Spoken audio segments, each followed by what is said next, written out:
Welcome to Speaking of Jazz with Manny Kellough, and in association with jazztribe.news. Now let's get started. Well, hello, jazz lovers. Welcome once again to the weekly show of Speaking of Jazz, and I'm your host, Manny Kellough. I'm coming to you every week with brand new guests, exciting conversations, and this week I am so proud to have my good buddy. I mean, his bio is so deep, and he's done so much. He's been with the Johnny Carson band. He's played all over. He's a musical director for the celebrity cruise lines. Anyway, I'm going to stop talking because we have a lot of conversation to cover here on Speaking of Jazz. So let's dive right into it. Hey man, how you doing? Talk to me, Mike. Talk to me. Let's get it on, Doc. Hey Manny, how you doing, man? I'm doing good, man. It's good to see you, man. How you been? I've been great, living out here in the desert in California, the Palm Springs area. Yeah, Life is good. Life is good. I hear you, man. You know, we've worked together. We on the ship, we used to meet up early in the morning and sit down and have sweet rolls and stuff like that on the reflections and the ships that we've been on. But you know, we never really had a chance to talk about your history and your stories and how you've gotten to where you are, man. So let's get started. Tell me about where you from, man. Okay, where am I from? I was born in Nolens, Louisiana. Where? New Orleans, as the rest of y'all folks say. Nolens. Nolens. Dig it. But to tell you the truth, I grew up in South Central Los Angeles in California. I'm very familiar with that area. Yes, indeed. And I went to Inglewood High School, class of 75. Yeah. And yeah, that's where I come from. You know, great family, wonderful parents, wonderful brothers. You know, despite where we were, everything was cool. I hear you. Well, you know, coming up, man, who were some of the artists that are people that influenced you to get you where you are, and who are you kind of working with now? Okay, well, who influenced me? Take your that's time. kind Take of your interesting. time. Yes, I will take my time. My father, who's knock on wood still here with us, Amen. was a big is still, as far as I know, a big music fan of music, and he used to listen to his records all the time, and his favorites were like Count Basie and Frank Sinatra, and he loved the big band stuff. He wasn't so much into bop and jazz as he was into, Duke Ellington and Count Basie and all that kind of stuff. And he was also a lover of classical music. So I got my education, most of it, at my daddy's knee Friday and Saturday nights when he tossed back a couple and play his records. And that was a whole education. And it became even a test. He would play something, he'd say like, is that an alto or a tenor sax? Is this Count Basie or is this Duke Ellington? Is this Bach or is this Beethoven? And, all that kind of stuff. So I learned at a young age. I was exposed to a lot of different kinds of music.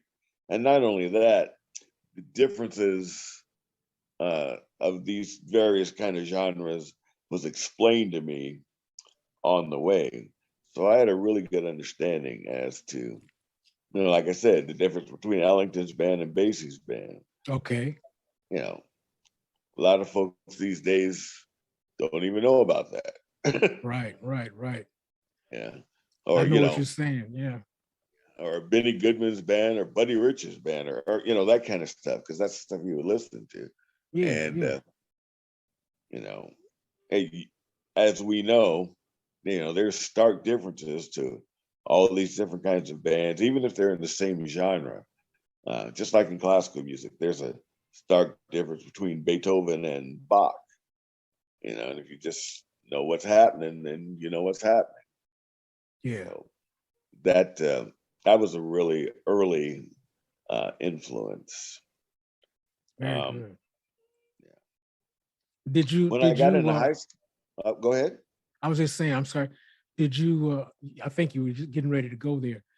In high school, were you playing classical and jazz? Yes, indeed. I started due to the crazy school system out here in South Central. Even though I wanted to be involved in music in the schools, I couldn't until we moved to a suburb, Inglewood. And in 5th grade, I started playing the trombone, and the whole school band thing. And that was it. With my prior seeding, I guess you might call, from my dad at home, now I get a chance to actually play some stuff. Okay. And I was sold. So I played, I was doing the traditional thing, because back then in that area, at least as far as I was concerned, people didn't really train for jazz. They just trained to be a musician, which meant all the classical stuff, all the etudes and that sort of business. And so I was doing that. And then in high school, as we grow up, we get exposed to more things. Yes, sir. So I started to be exposed to groups like Blood, Sweat, and Tears, and Chicago, and Kool and the Gang, and all of that stuff. Bands that were popular but had horns. Okay. Yeah, and that was a big influence. I said, okay, the sky's the limit. But of course, with my big band history, I was always trying to incorporate that into a bigger thing. So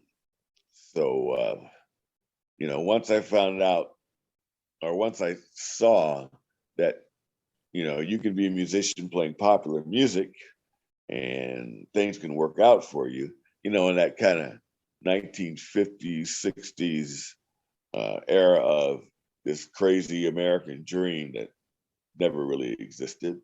Not for us, but that's where I grew up.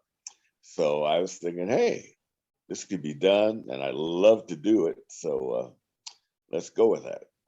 I hear you, man. Well, tell me, who are you working with now? Who am I working with now? Right now, I've been doing. They call this. It's like a fleet MD for the ships and celebrity cruises. I've been going around doing kind of quality control, trying to make sure the standards are maintained. There's a big difference between when you and I were on the ships and now. So they send folks like myself out to help the younger folks, or the folks that are not aware of some of the stuff they should be aware of, what to do, how to do it, just a different approach than they may have due to the current, what's out there in the world. Okay. A lot of these folks have never even heard of Count Basie or Duke Ellington. Yeah. Let alone Ahmad Jamal and Oscar Peters. Right. Yeah. Forget it. That's ancient history. You might as well be talking about, some president in the 18th century, as far as these folks are concerned. Yeah. Yeah. And I tell some of these younger folks that I was actually born when Eisenhower was president, and that might as well be Millard Pierce as far as they're concerned. Eisenhower. Yeah. So, who is that? Yeah. So, but tell me, I know you have a lot of stories, man, and what are some of the most funniest things and stories that you can share with us? You know, I know you can't share everything. You know that. Just like you can't share everything. I know you've been there. Yeah.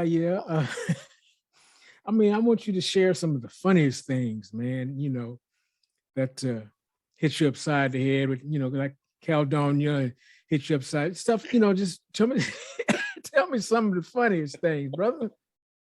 Well, life is funny. I've been fortunate enough, you know, growing up in LA and playing in LA, you get exposed to a lot of different things, and you get exposed to a lot of different opportunities that might not be there for someone, you know, in a place not like LA or another big city.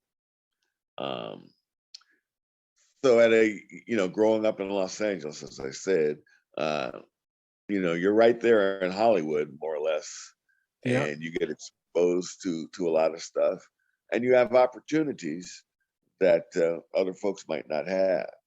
You know, folks that are just as good, if not better, and probably are, but sometimes it's just the luck of the draw, and you know, you always got to keep that in mind. You always, you know, you have to be prepared, but you have to also know that, you know, you are not the end of it all. Okay. Yeah, I can dig it. I hear you, man. Yeah, there's great cats everywhere, and most of them you will never even hear of. So I always keep that. I will always keep that at the forefront of my brain.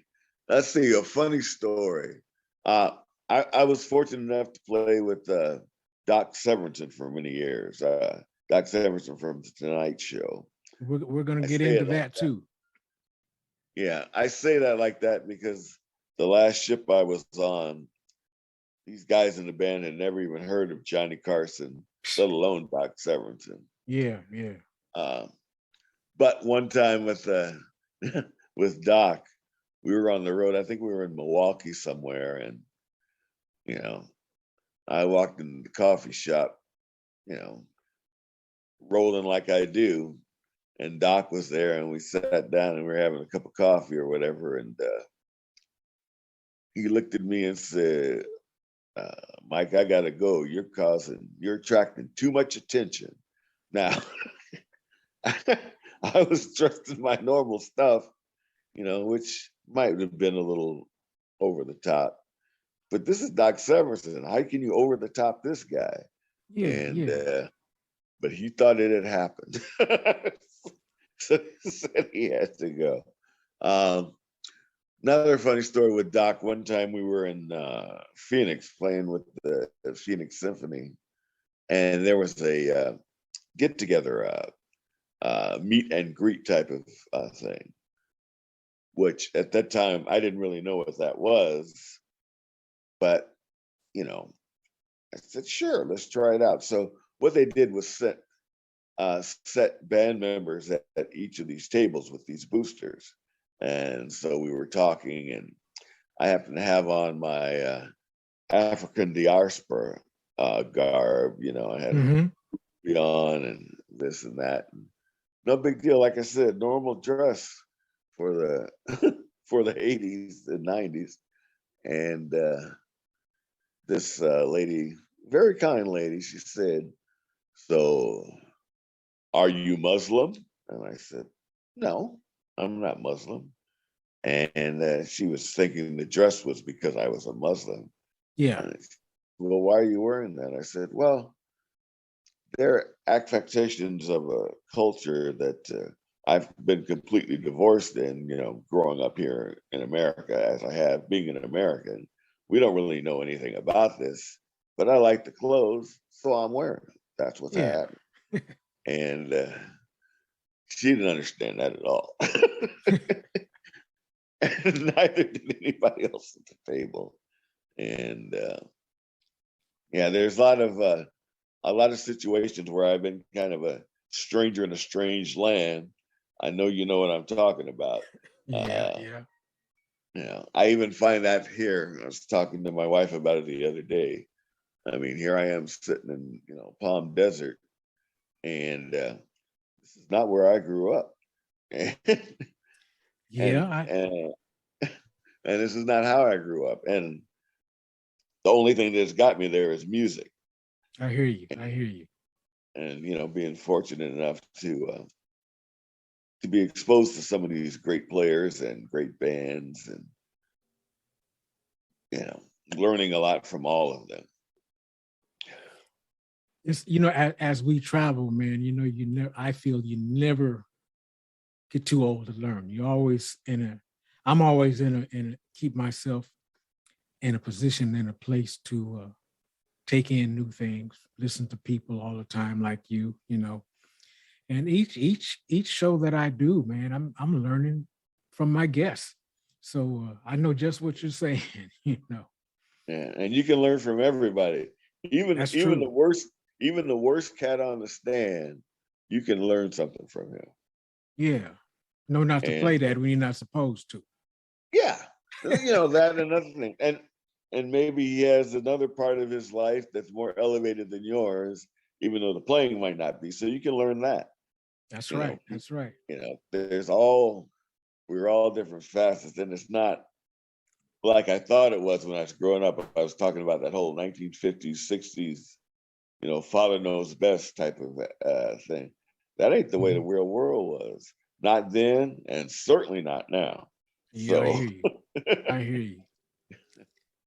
Well, I would like to jump in right here and just remind our guests that you are listening to Speaking of Jazz, and I'm your host, Manny Kellough, and I'm coming your way each week with brand new guests. And the only way for you to know who I'm going to have is you have to tune in and check us out each week. And if you would like to be a guest on the show, please email us at mkj.jazz.sppt@gmail.com. Again, that's mkj.jazz.sppt@gmail.com. And leave a message, and we'll get right back to you and get you on the show. Enough talking. I got to get right back to Big Mike, because there's still a long ways to go here, and I can't let him off the hook so quick. And I know he's a busy man. He's traveling all the time, so I have to grab it and get it while I can. Say, my man, welcome back, Mike. Man, hey. I'm gonna go right over here to your notes, man. I've been looking at your bio, and I noticed you're a composer, arranger for all different types of music, classical, pop, and everything. And I think that's fantastic. And you are a solo performer with the Symphony Orchestra for Phoenix Symphony Orchestra. Is that correct?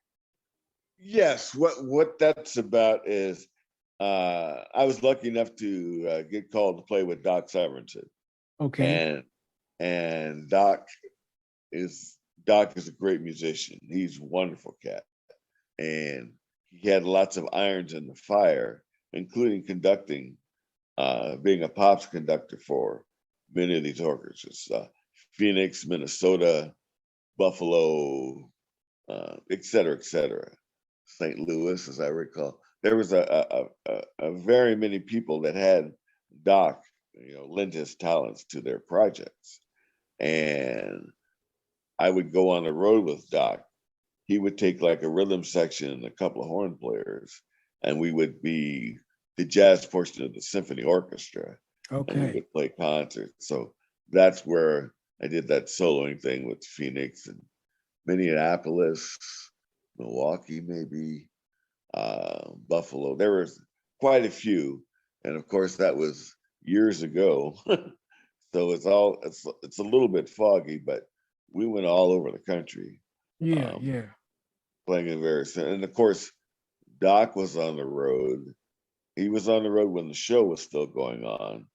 The Tonight Show, the Johnny Carson portion of the Tonight Show, at any rate, ended in 1992.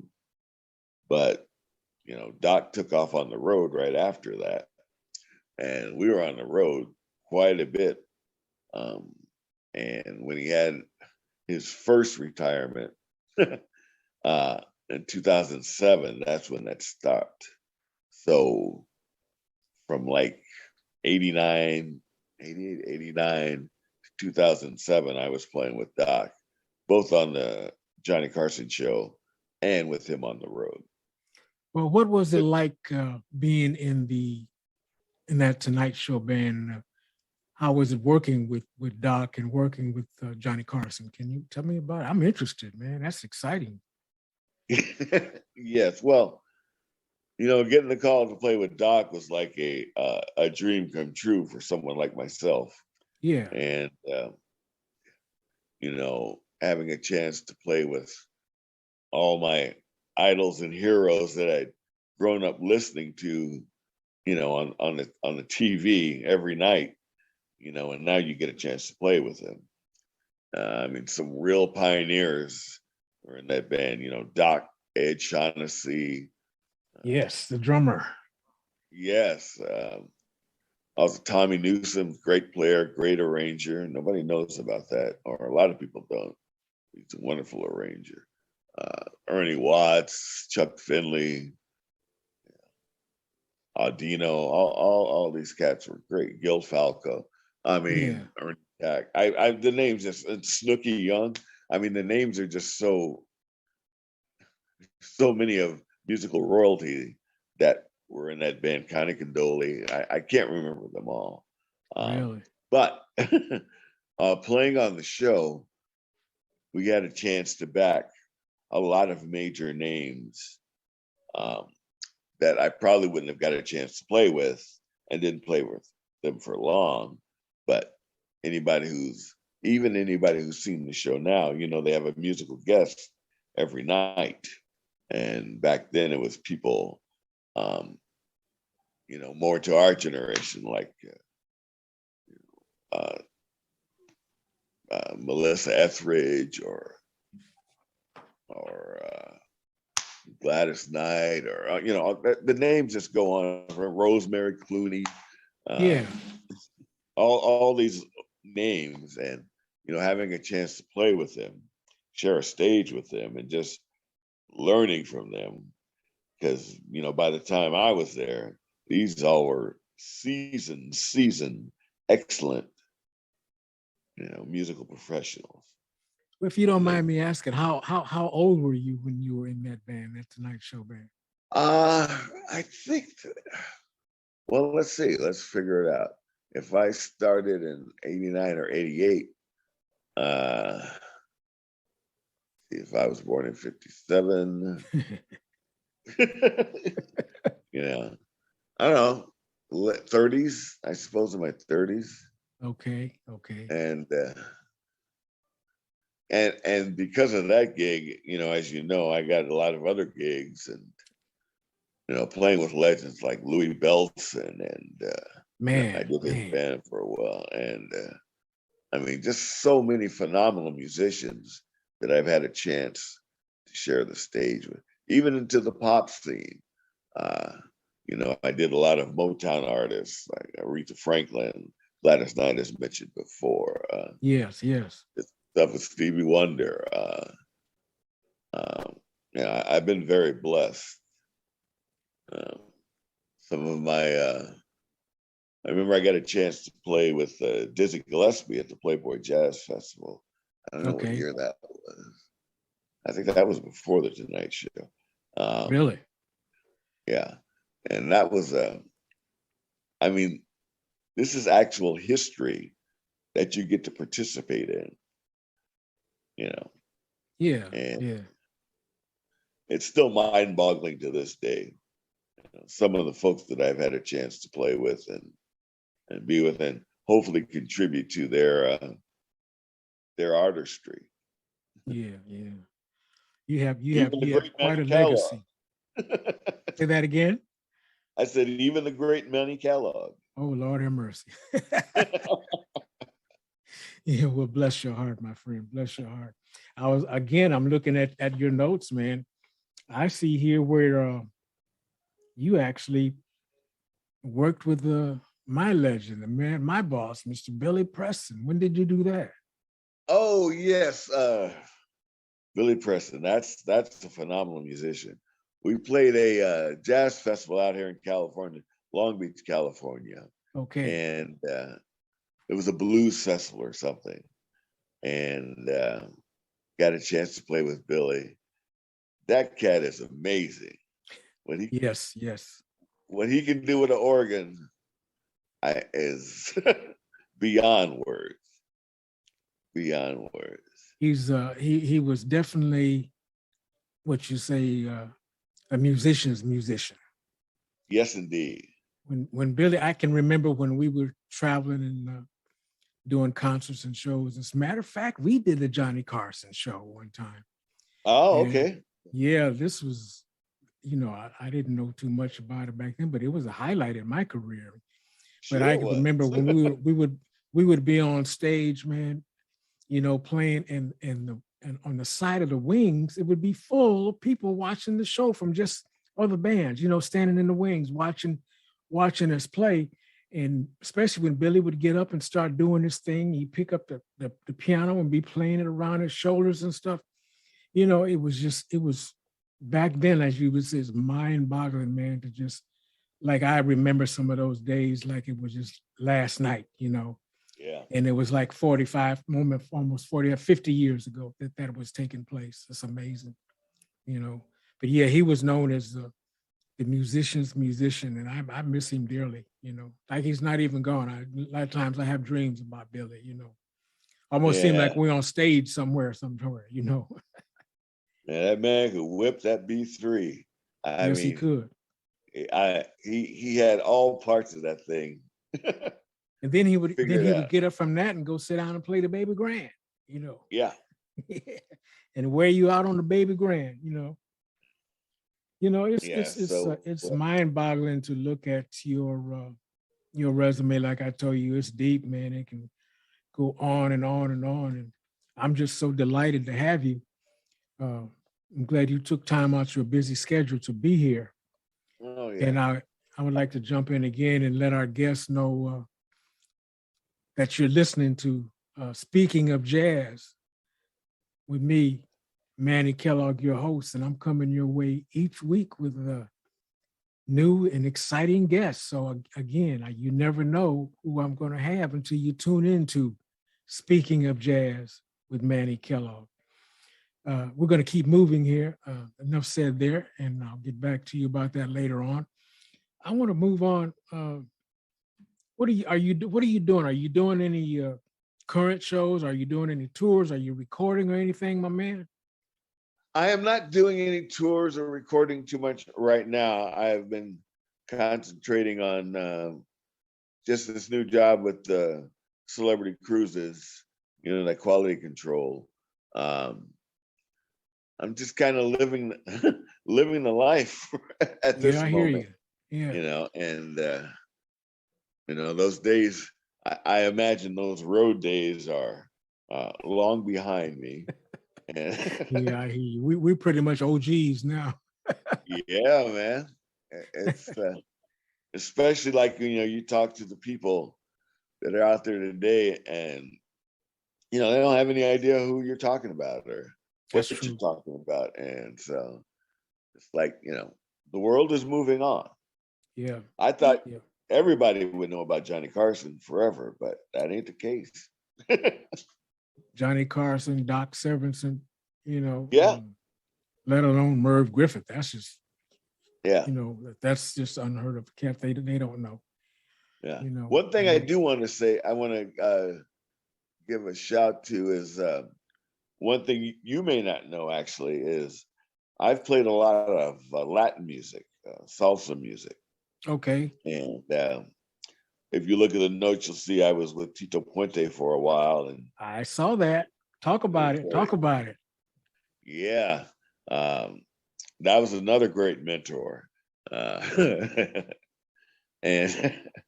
I mean Tito had a great band and a great attitude, and I survived a lot of the 80s, 90s playing in salsa bands, local salsa bands, which is a whole nother genre. Yeah. Latin jazz and and that sort of stuff. And it's a wonderful medium, and I am forever indebted to it. You know, playing with folks like Tito and those folks. It was a whole nother revelation musically to me. Okay. Because I was ignorant just like everybody else.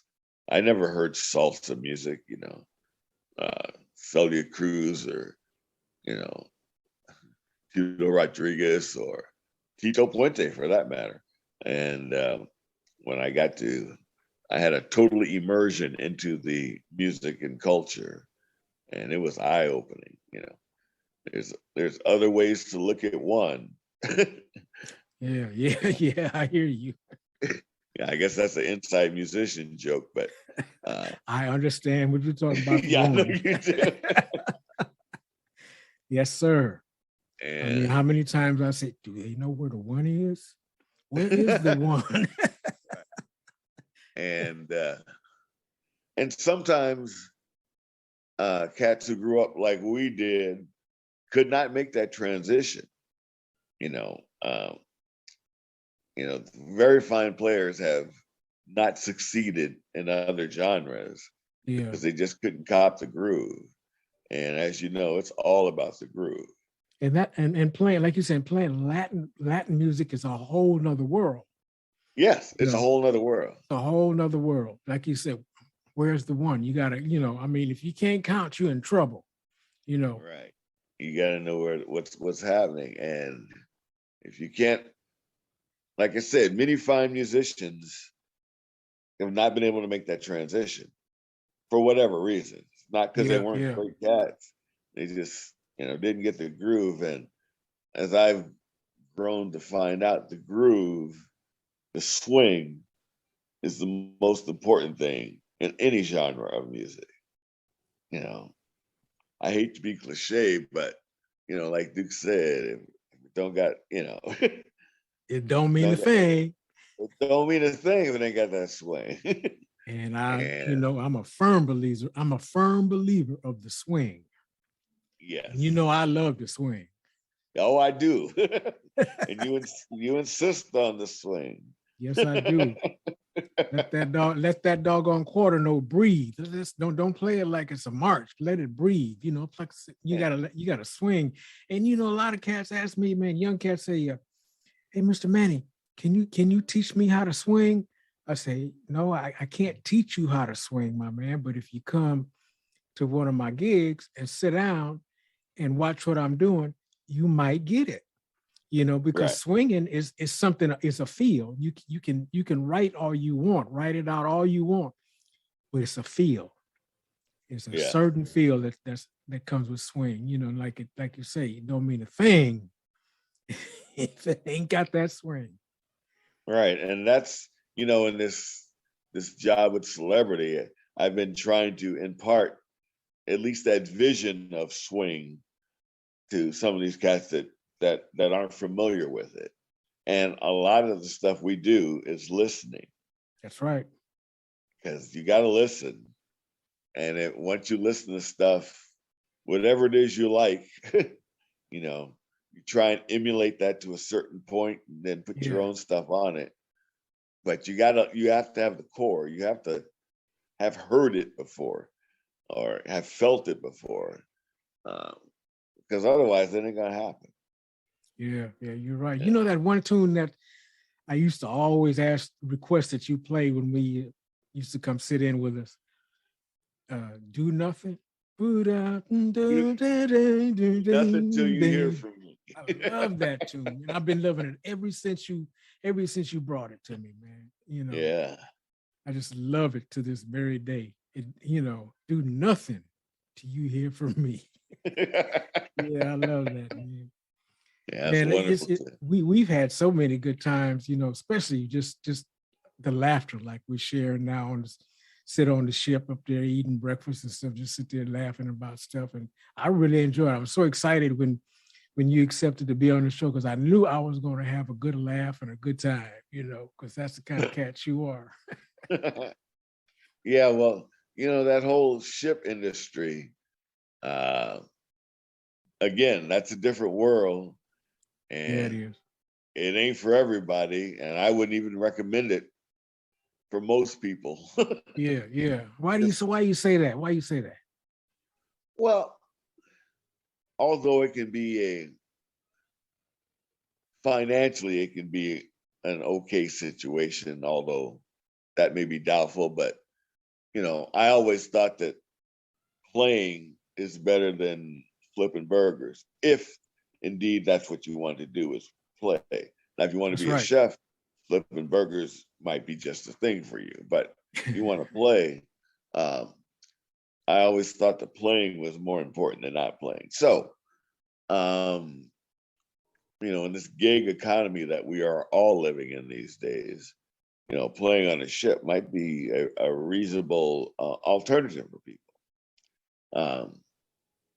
And it is a reasonable alternative for a lot of folks, but some of the folks that are coming on these days just don't have the education and the experience like they used to back before, when we were doing it. Yeah. So some people, have, that guitar lick that begins, "Let's get it on." Mm-hmm. There was a guest entertainer that was going to play this, and the guitar player had never heard that. He had never heard "Let's Get It On" or the lick. the beginning, the song, really, the whole group. He had no clue. And it's not that he was a bad guy or a bad player. He just had not been exposed to it. Right. So, and you can't play what you don't know. Right. So instead of me trying to explain it to him, technically and analytically, I just said, "Listen to this." And I pulled it up on my phone. Yeah. And he says, "Oh, okay, that's what it is. All right." And he did it. So that's what I'm saying. A lot of this stuff is due to lack of exposure. Yeah. Just due to lack of exposure and acceptance. And that's one thing I've learned over my career is sometimes even if something is not how you think it should be, now this is not your gig. So you need to do what the person in charge is asking you to do. That's right. Regardless of your whatever innate genius you may have or think you have or been told that you have, just let alone do your job and your time will come. That's right. Ray Charles said that. He said, "You make me think about a whole lot in my career, man." Ray Charles told me, he said, "Don't get excited. They see you back there, baby. Your day will come. Shoot your arrow and still get out the way. One day your name will be on the marquee. But until then, baby, stay out the way." Right. That's it. Yeah. Stay out the way. That's it right way. there. That's it right there. Stay out the way. And I believe, that brought me all the way up to where I am now, Big Mike, too. Yeah. I hear all that stuff. It's like we're talking now, and I hear things that's been said to me 25, 35, 40 years ago, and I still use it to this very day, man, to this very Absolutely. day. Stay out the way. Yeah. Man, well, tell me, how long have you been doing spot checking for celebrity, and how did you get into that? Well, I was on the ship as an MD, a musician, and in charge of the department. And I got off the ship right before the pandemic. That was in the last part of 2019. Okay. And I was supposed to go back on in the same capacity in March of 2020. And we all know what happened in March of 2020. Yes. All that stuff got shelved. So when they started operations again, they contacted me and they proposed this other job, which I thought was perfect because just between you and me, quiet as it kept, I was kind of tired of the crew member life. I can dig it. It's a whole nother level, and it ain't for everybody. And though it was for me for 10 years plus or whatever, Yeah, I don't think it's for me now. And I understand. it certainly wasn't in 2020. So when this other opportunity came up, I said, great, because this allows me to actually bring whatever I have gained in my career to a lot of other people instead of just one band or one music department. Just spread my, influences, opinions, and experience. And it's almost like a teaching thing. It's sort of quality control, instruction, and a lot of it, some of us, a fair amount of this I got from you. It's like, you got to groove. Like you said, stay out the way. Just groove. We don't Yeah, need to hear yeah. all that. This is not your moment to to explore all that technical stuff that you learned and play all those etudes That's or right. etudes. That's right. We don't need that right now. Stay out the way. Pay attention. Stay out the way. Stay out the way. One day your time will come. And your time does come. Yeah. I remember playing with Doc, and I'm playing in the band, and next thing I know, he points at me and says, stand up and take a solo. And it's like, what? Nobody told me this was coming up. Yeah. Yeah. But you Gotta just, then you got to be ready. and you got to be ready. Yeah. So you stand up and do your thing, and but you got to be ready. You got to be ready. Well, I'm going to jump in here one more time, man. Let our people know that you're listening to Speaking of Jazz with me, Manny Kellough, and I'm your host, and I'm very delighted to have a very good friend of mine, Mr. Mike Daigeau. He's got quite a history in the music industry. He's played with in the Doc Severinsen band, the Tonight Show band. He's now working with Celebrity Cruise Lines and doing some of everything. And I want to get him. I got some more questions for him, so we're going to jump right back in. Big Mike, welcome back. And Yes, sir. I got a question for you. What advice, man, can you give to others, like the people that you're mentoring, up and coming players, singers, writers, arrangers? What advice can you give to them at this stage? What advice? Couple of things. Know your craft, or at least study the fundamentals. Make sure you're fundamentally sound, and maybe even more important than that is stay humble. Yes, sir. You got to stay humble. No matter how good you are, think you are, or actually are, you still need to stay humble, because all of us get schooled. Yes. There's always somebody out there that can do at least as good as you can. Somebody always waiting in the wings. Ready for you. So yes. So that's why, stay humble, be a good cat, both on and off the bandstand.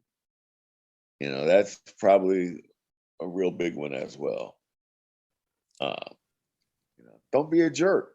Don't be a jerk. Nobody likes jerks. That's right. That's right. I'd like, to add to that, you can be the best player around. You can know your instrument backwards and forwards, upside down.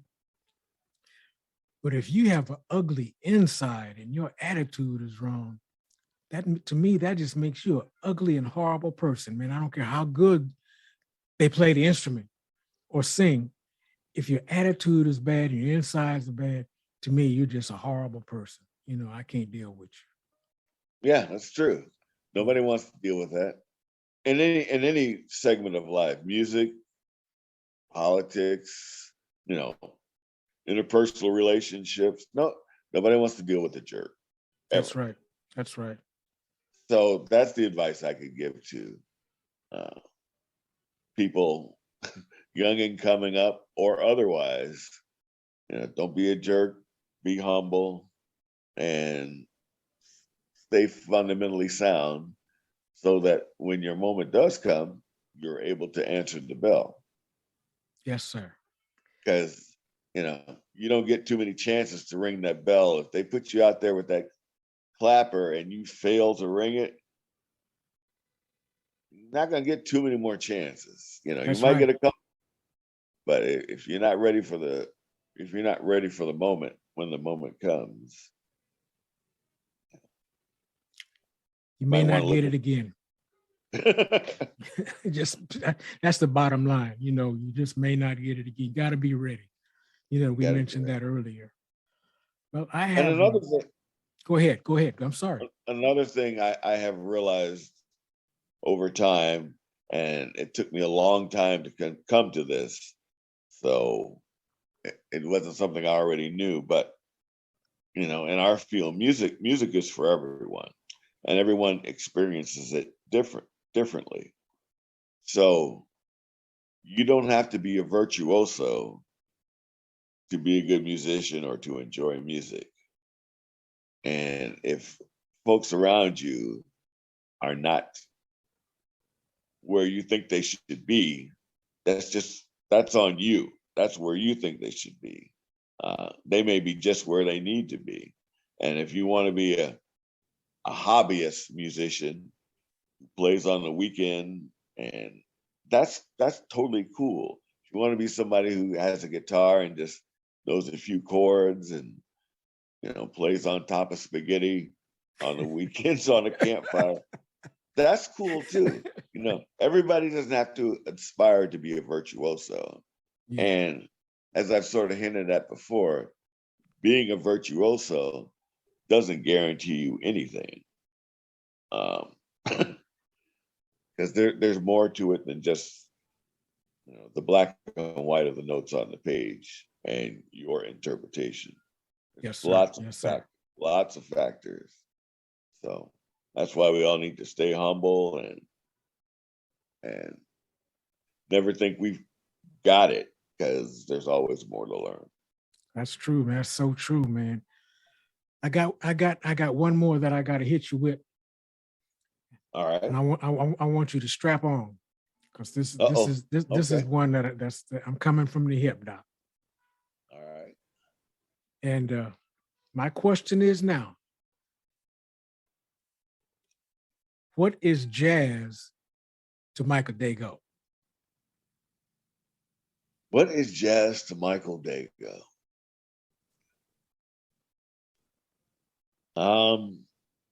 Well, jazz is an expression. It does have certain parameters, so I can suppose you can sort of put it in a box, but that box has to have an open end, because jazz, just like all other music, continues to evolve. So, but what jazz is an expression, an American expression, initially, because that's what we created here. And of course, it spread like wildfire all across everywhere. So, as we are all aware, you can find jazz just about everywhere, or some sort of form of jazz, even here in our own country. We know what we call jazz, but for those people who aren't aware, if they've ever listened to bluegrass, that's kind of like country bebop, So yeah. I mean, if you think about it, that's a good one, a country bebop.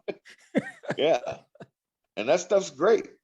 Or even, like I said, in the Latin music genre, Dizzy Gillespie cut his eye teeth with salsa bands. Yeah. So your question, what is jazz to me?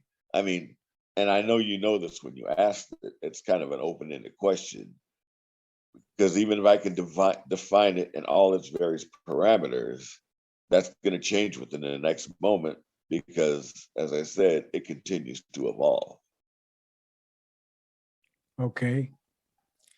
That's a very good summation, man, of what you think jazz is. You know, each week, each guest I speak to, I hit them with the same question. What is jazz? And you'd be surprised. A lot of them can say, what is jazz? You know, Yeah, it's hard. It's a hard question to answer. Yeah. You know? And what is jazz to you? To sum it up very simply and put a cap on it, jazz to me, myself, is a feeling. You know, it's an expression. It's like you say, it's not in the box, it's out of the box, and it can change at any minute. You know, it's not like me sitting down behind the drum set playing 2 and 4 constantly, because jazz is so wide and so expressive, it can go pretty much anywhere. You know, again, it's a feeling. You know, yes. That would probably be the best way that I could sum it up. What do you think? Yeah, you said feeling, I said expression.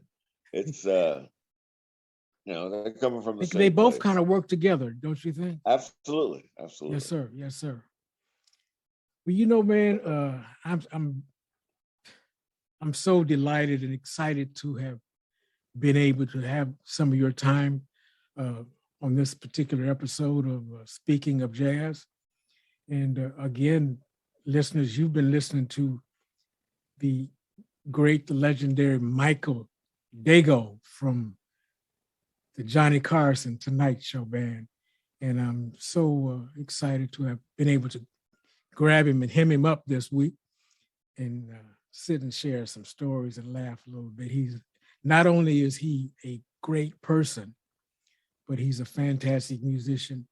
And again, humble as he can be. And I love him dearly. You know, I just want to thank you, man, for your time to be able to come out and share with us again, sit down and laugh a little bit like we used to do a long time ago. And, you know, just remember, man, that I'm still swinging, Doc. You know, I love it. You know, I love to swing. Yes, indeed. I will put the S in swing. You know, and I will always say at the end of my show, if you're not swinging, check your pulse. I like hey, that. Man. I like that. Again, you've been listening to Speaking of Jazz, and I'm coming your way weekly. My name is Manny Kellough. I'm your host, and I've been really excited to have legendary player, Mr. Michael Daigeau from the Tonight Show band. And if you would like to be a guest on the show, email us at mkj.jazz.sppt@gmail.com. Hey, Brother Mike, do you have, if somebody wanted to contact you, do you have an email or something you can send out to us? I do have an email. It's Trombro, that's TROMBRO 425@gmail.com. All right. One more time for him. TROMBRO 425@gmail.com. And I am available. I hear you, Doc. Well, there you have it, listeners. Again, we've had the great, legendary Mr. Mike Daigeau this week, and he's been sharing with us.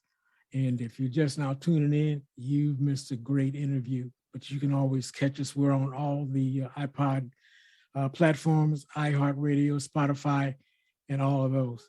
Mike, thanks for coming, man. And I'm going to say, keep swinging, Doc. Man, it's my pleasure. And we got to stay in touch, man. Indeed. As always. Until we speak again, my brother, God bless and keep swinging. Yeah, do nothing till you hear from me. Promise me, I won't. Take care, man. God bless.